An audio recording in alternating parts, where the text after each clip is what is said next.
Yes, Marvin Harrison Jr. did not speak, and Jaden Daniels and Drake May and Caleb Williams did not throw. So some of the story was about who did not participate, but the vast majority of the people did. So we are trying to take what we know about Ryan Poles, take what we know about the Bears' needs, and see if we can take some guesstimates at who might rise up his board, basically, for the 9th pick, future picks, guys to target, that sort of thing. Mm-hmm. So, got anything? I can give you my first overall thought if you'd like. Sure. To kick it off. You can go ahead first if you'd like. What you got? All right. So, there's more of a macro point, but I like starting these polls positions with the macro points. All right. If we know that Jaden Daniels, Drake May, and Caleb Williams are going to go before 9, J.J. McCarthy is a maybe. Seemed to have a pretty good combine. Measured in bigger than people thought that he did. Was graded a little bit inconsistently on some of the accuracy stuff, but overall people thought that his rise continued post-Indianapolis. He's on my list of risers and how that very much could help the Bears at 9. So if that's 4 quarterbacks. All the steroids he did. Yeah, that helped him get bigger. Ton of steroids. Yeah, good to put that out there, allegedly. That's what Hub told me. Joe Alt came in and tested exactly like everybody thought he would. Dallas Turner tested better than people thought that he did. That's the edge rusher from Alabama, Alt the tackle from Notre Dame. If those things happen, the top tackle goes before 9, the top defensive player goes before 9, and a 4th quarterback goes before 9. Ooh, I don't know about McCarthy, but so I'll grant it for your exercise. That's what needs to happen for either Odunze or Neighbors to be there at 9. And I didn't come out of the combine feeling like that was impossible. Do you see what I'm saying? I totally understand the point. Because I came out of the combine feeling like Odunze is going to be impossible. Because he ran faster than people thought. He ran fast. He blew people away. And Neighbors didn't work out. So maybe some people thought that maybe there's now a debate there, but Neighbors will work out at his pro day, and you'll get that stuff added in. But Odunze, I thought, like that is a guy who wins 50-50 balls and is regarded as an adult, has the big-bodied X-receiver prototype, and oh, by the way, ran damn fast. I know. So hard for me to imagine that falling to 9. I tend to agree with you. It's a great class for tackles, though. Crazy great, because Olu had a great combine as well. So that's the next part of it that I definitely want to get into, is that it seemed like receivers and tackles both had their overall position upgraded. I saw Peter Schrager say that he thought 12 offensive linemen could go in the first round. That's a little nuts. I think so. It might just be a offensive dominated first round, though. Yeah, there might not be like some of those big picture takeaways.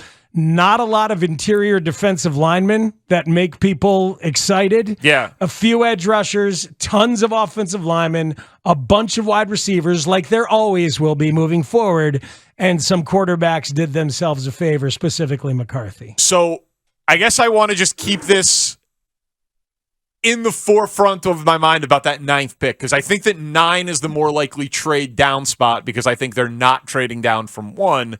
But if Neighbors or Odunze is there, it's a grab.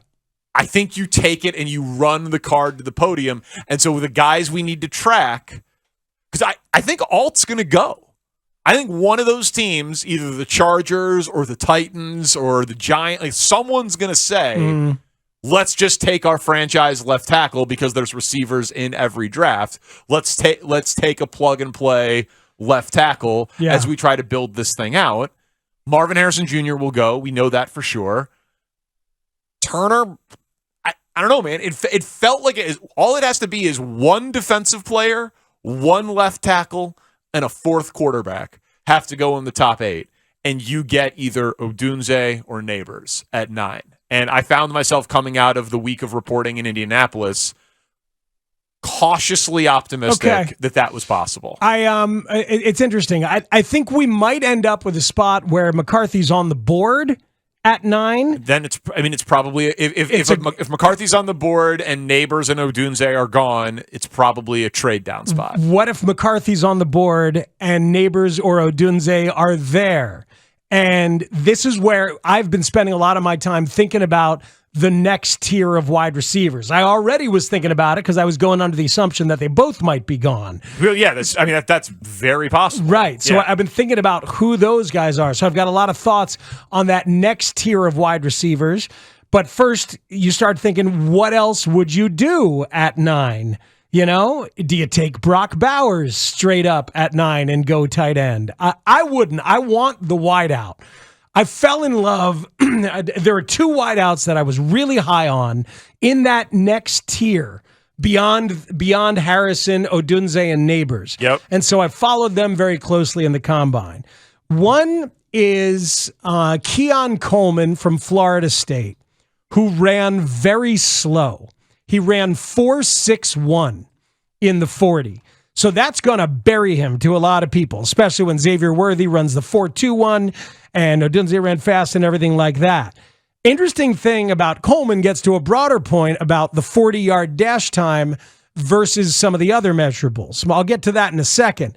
But the other guy who I was very focused on, who jumped up a lot because he did run fast, is Adonai Mitchell from Texas. Yeah. Only 2 wide receivers since 2015 at the Combine have weighed at least 6'2", have measured at least 6'2", have weighed at least 205, and run a 4.35 or less in the 40. They are DK Metcalf and Adonai Mitchell. This is the kind of physical specimen we're talking about for that Texas wideout. And that's the body size that I want for that other wide receiver, the X receiver. You know, I find myself very high on Mitchell. I'm sure a lot of people will be. And I'm still high on Keon Coleman, but because he ran slow, I think he's going to drop down. So Adonai Mitchell's probably a first rounder now. So if you're trading down from 9 to 20 and getting a bunch of other stuff, or 9 to 18, you could still get probably Adonai Mitchell there. And I'd feel just as good about him as I would about I'd certainly feel just as good about him as I would about anything that's non-Neighbors or Odunze that they could get at 9. You know what I mean? Yeah. So now Keon Coleman might be a 3rd-round pick or a 2nd-round pick. We'll see where that ends up. So I found myself very interested in following along with those guys, and I want to talk 40 versus some of the other stuff when we get a chance. But yeah, no, I mean, we can do it now. Like the Adonai Mitchell is clearly one of the risers. Like if they decide, if Poles says, I need to draft a receiver to pair with Caleb, and he has it in tiers, and he has a tier of Marvin Harrison Jr., Odunze, and Malik Neighbors, and then his second tier is pretty deep. Yeah. Like if there's 5 guys in it, it's interesting that you say trade down to 20. That just like triggered. That's the Steelers pick, right? It's the Steelers pick. But it would be kind of interesting if in the year they get rid of Fields, they do the opposite of the Bears traded up from 20 to 11 to get Fields because they needed to give up multiple firsts to be desperate to go get a quarterback. If they found a team to give up a future first to be desperate to move up from 18, 20, 22 to move up to 9 to get McCarthy, it would be the same thing. Giving up a future first to move up roughly 10 spots to take the 4th quarterback prospect in a draft. It would be the exact same thing. You know, it's interesting. It's interesting. And here's the thing. Everybody gets understandably obsessive about the haul they could get if they traded down from 1. They're still in a position where they can get a haul trading down from 9. You trade down from 9 to 20, you can get a lot of stuff. And you do have a bunch of needs. So I like the idea of the trade down. All right, so here's the thing about the 40.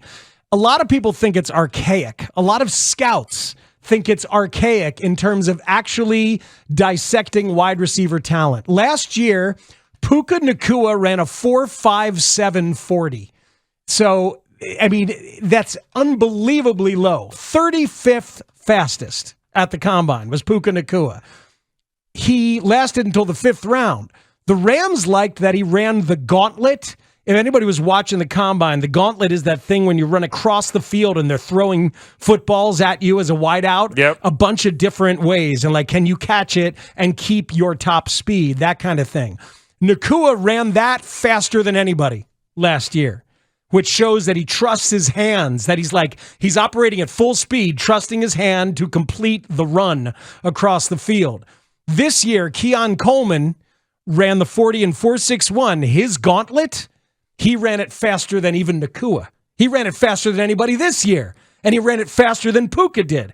And I was watching that happen, and Daniel Jeremiah and the others were saying, see, look at that. He trusts his hands. Keon Coleman trusts his hands, and his game speed is faster than his 40 speed. Well, because some guys train for the combine to train to be sprinters and how to, get off for the gun and all of that, and that's not...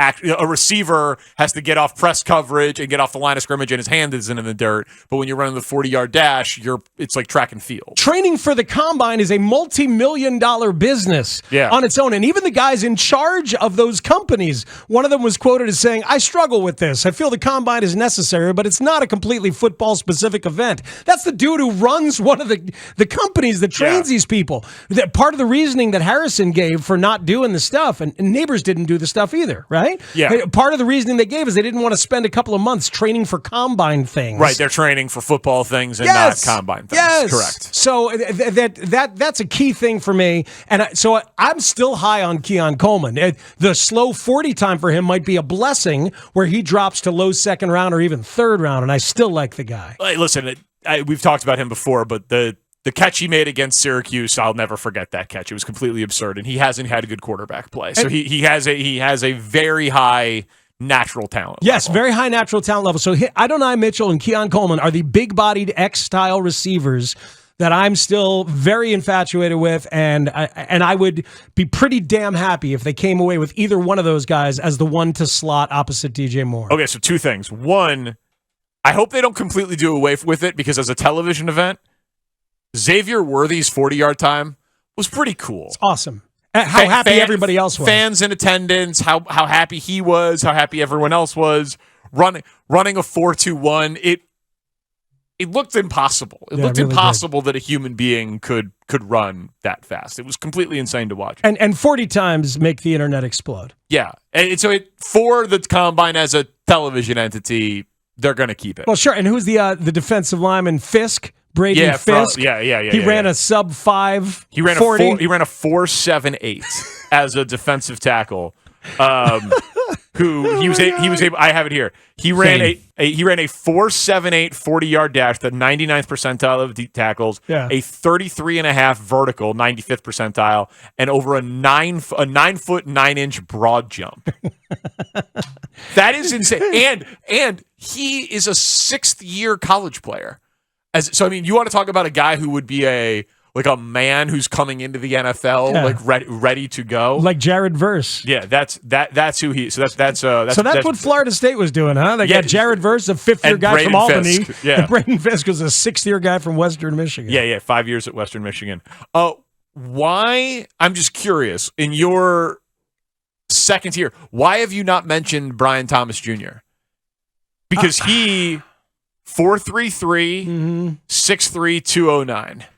Let me go to my wide receiver stuff because he was the second wide receiver at LSU from Neighbors, was more of a deep threat, had a bunch of long catches, had a bunch of touchdowns, but obviously was playing in a super offense with a super quarterback and not the number one receiver. So I'll tell you why. Because in the scouting reports that I had read, they said he's not strong on 50-50 balls.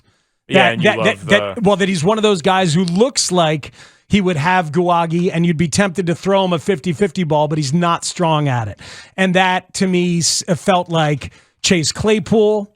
That, to me, felt like, who's the guy they got from the Patriots? N'Keal Harry, who was was a big-bodied type you think is good at 50-50 balls, but he's actually not. So raw, not super developed with wide receiver tricks and nuances.